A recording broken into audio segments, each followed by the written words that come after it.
नमस्कार साथियों, मैं ओम प्रकाश कुमार आपके अपने YouTube channel Om Prakash Kumar science teacher में स्वागत करता हूं। आज हम पढ़ेंगे जल। ये कक्षा 10 का विज्ञान का पहला पार्ट है, उसी का एक टॉपिक है, तो हम उसी संदर्भ में इसको थोड़ा देखेंगे। जल एक प्रकार का संसाधन है। आपने एक टैगलाइन इसके बारे में सुनी होगी, जल ही जीवन है।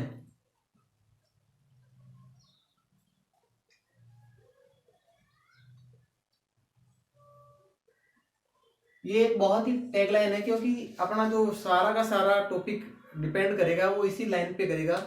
क्योंकि जल एक बहुत बड़ा टॉपिक है और इसमें बहुत सारे जल के गुण होते हैं, लेकिन हम उनका अध्ययन नहीं करके अपने पाठ के संदर्भ में ही यहाँ पे अध्ययन करने वाले हैं।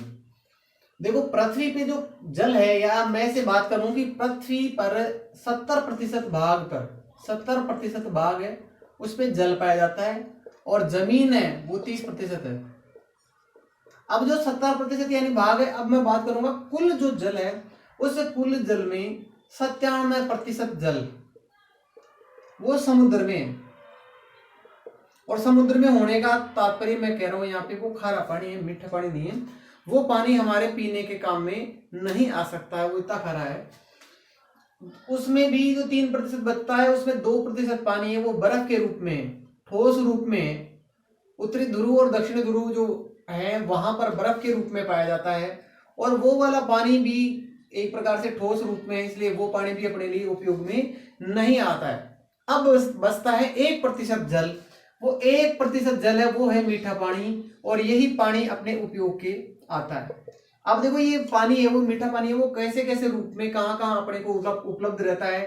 जैसे नदी में ये पानी, झीलों में, तालाबों में, और खास बात भूमिगत जमीन के अंदर भी ये इस रूपों में ये पाया जाता है। यही पानी अपने को उपलब्ध होता है। ये बात मैंने इसलिए बताई है ताकि हमें ये पता लगे कि जल अपने लिए कितना कम उपलब्ध है अगर हम उसका दुरुपयोग करते हैं, या अपने जो जल संसाधन है उसका यदि अपन सही प्रबंधन नहीं करते हैं तो हमारे लिए समस्याएं पैदा हो सकती है। आपने देखा होगा पुराने समय में भी जो संस्कृतियां बसी है, सभ्यताएं पनपी है, वो नदियों के किनारे ही पनपी है, और इसका सबसे प्रमुख कारण यही है क्योंकि जल ही जीवन है। अब हम बात कर लेते हैं कार्य। इसके जल के वैसे बहुत सारे कार्य हैं, मैं कुछ मुख्य कार्यों की बात करूंगा। सबसे पहले जैसे उद्योगों में, अब उद्योगों में बहुत सारा कार्य है। कृषि में, खेतीबाड़ी में, सिंचाई के अंदर करते ही है। इसका उपयोग नहाने में किया जा सकता है, कपड़े धोने में, बर्तन धोने में, खाना बनाने में, और पीने में। और भी ऐसे बहुत सारे कार्य हैं जो होते हैं। अब मैं थोड़ा पीने की बात करता हूं। हम पानी को पीते क्यों हैं? क्योंकि हमने पढ़ा था भोजन के घटक। इस पार्ट के शुरू में भोजन के घटक हैं, और भोजन के घटक में जल भी एक प्रकार का घटक है। ये अपने शरीर में बहुत सारे कार्य करता है। एक दिन में जो हमारी आवश्यकता होती है वो लगभग 5 लीटर, थोड़ी सर्दियों में कम हो जाती है और गर्मियों में इससे बढ़ भी जाती है। एक सामान्य व्यक्ति को एक दिन में 5 लीटर पानी पीना चाहिए। अगर इससे कम पीते हैं तो हमारे शरीर में टॉक्सिक जहरीले पदार्थ है वो जमा हो जाते हैं, शरीर तरोताजा नहीं रहता है। तो हमें पर्याप्त मात्रा में पानी पीना चाहिए, क्योंकि पानी अधिक अपन पिएंगे तो उस शरीर की सारी क्रियाएं हैं वो संपन्नता से सुचारू रूप से चलेगी, और पानी की कमी होगी तो क्रियाएं हैं वो नहीं चल पाएगी, अवशिष्ट पदार्थ शरीर में इकट्ठे होते रहेंगे। इसलिए अपने को पर्याप्त मात्रा में हर 1 घंटे में पानी पीते रहना चाहिए। एक बार में 1-2 गिलास पानी पीते रहेंगे तो अपने शरीर में चुस्ती फुर्ती है वो बनी रहेगी। तो ये थी अपन ने बात की पानी। अब देखो, पीने के पानी के गुण, किस पानी को पिया जा सकता है, किस पानी को नहीं पिया जा सकता है, इसकी भी मैं थोड़ी चर्चा कर लेता हूं। अर्थात पीने योग्य पानी में क्या गुण होने चाहिए, पीने योग्य जल के गुण।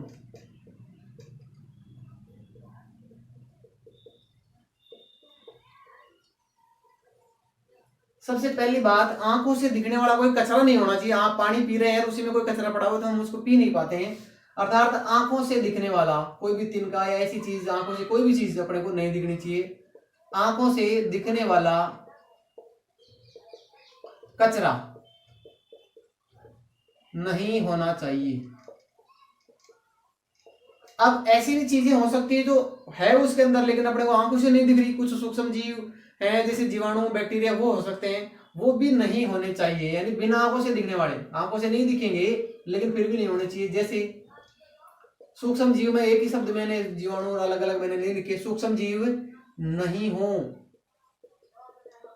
सूक्ष्म जीव यदि है उसको भी हम नहीं पी पाएंगे। तीसरा खास बात है, आपकी किताब में ये वाली बात नहीं दे रखी है, टीडीएस एक बहुत ही इंपॉर्टेंट बात है। टोटल डिजोल्व सॉलिड, यानी कुल ठोस पदार्थ जो घुले हुए रहते हैं। जैसे पानी है वो मीठा है, इसका मतलब उसमें कुछ पदार्थ घुले हुए नहीं है। खारा है, इसका मतलब नमक घुला हुआ है, यानी नमक एक ठोस पदार्थ है। तो ठोस पदार्थ कुछ भी नहीं होने चाहिए। तो यानी टीडीएस कितनी होनी चाहिए? टीडीएस वैसे तो 0 से लेके 500 तक अगर है तो वो चलता है, लेकिन अगर मैं बात करूं सही एकदम अच्छा जो पानी माना गया है 150 से लेके 200 ppm, ये इसको सरल भाषा में बात करें तो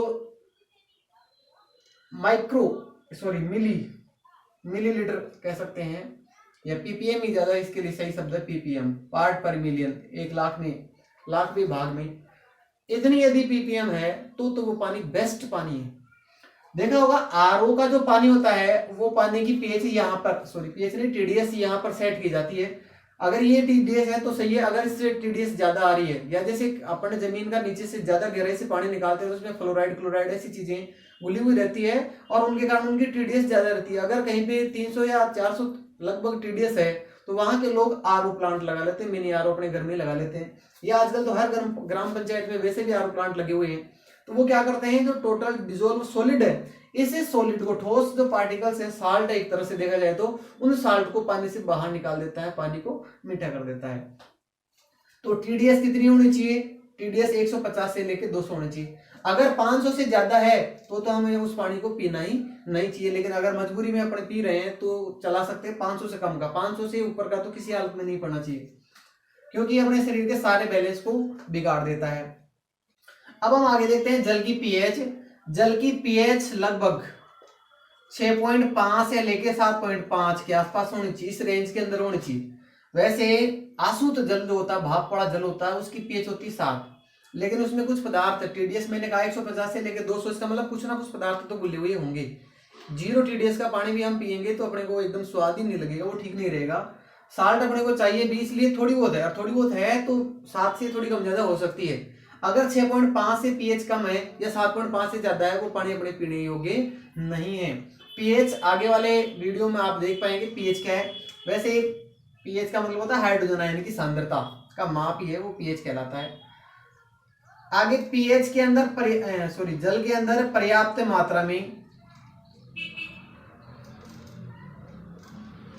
मात्रा में ऑक्सीजन घुली होनी चाहिए। यानी ऑक्सीजन तो आप सोचेंगे कि श्वसन की सहायता से अपन लेते हैं, नाक से ले लेंगे, फिर पानी में ऑक्सीजन क्यों चाहिए, लेकिन पानी में भी चाहिए।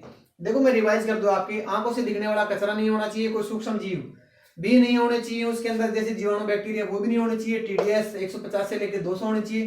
पीएच 6.5 से लेकर 7.5 के मध्य में होना चाहिए, और पर्याप्त मात्रा में ऑक्सीजन घुली हुई होनी चाहिए।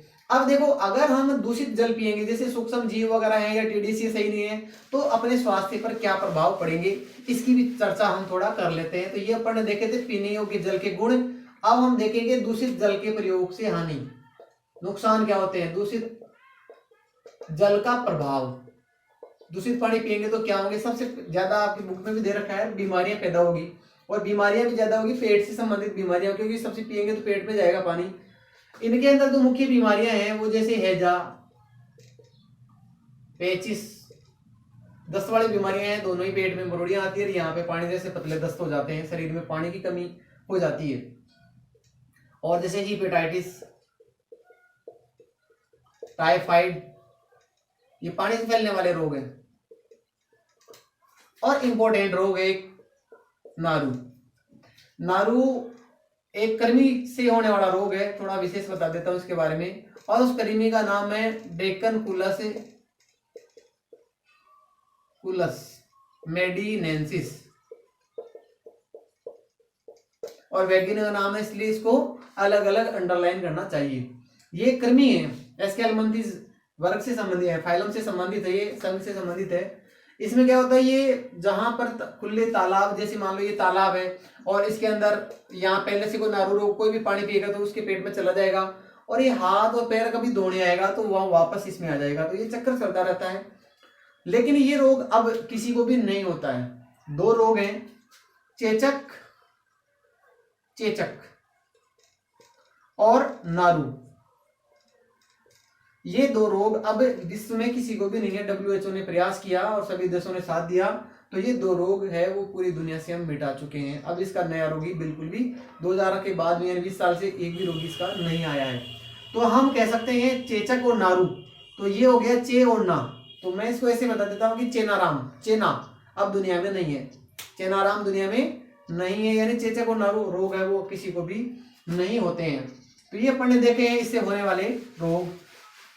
अगर हमें हमारे स्वास्थ्य को अच्छे से रखना है तो हमें जल का सही प्रयोग करना होगा, संतुलित मात्रा में पानी पीना होगा और पीने योग्य जल है उसी को पीना होगा। पूरा वीडियो देखा आपने, इसके लिए आपको धन्यवाद।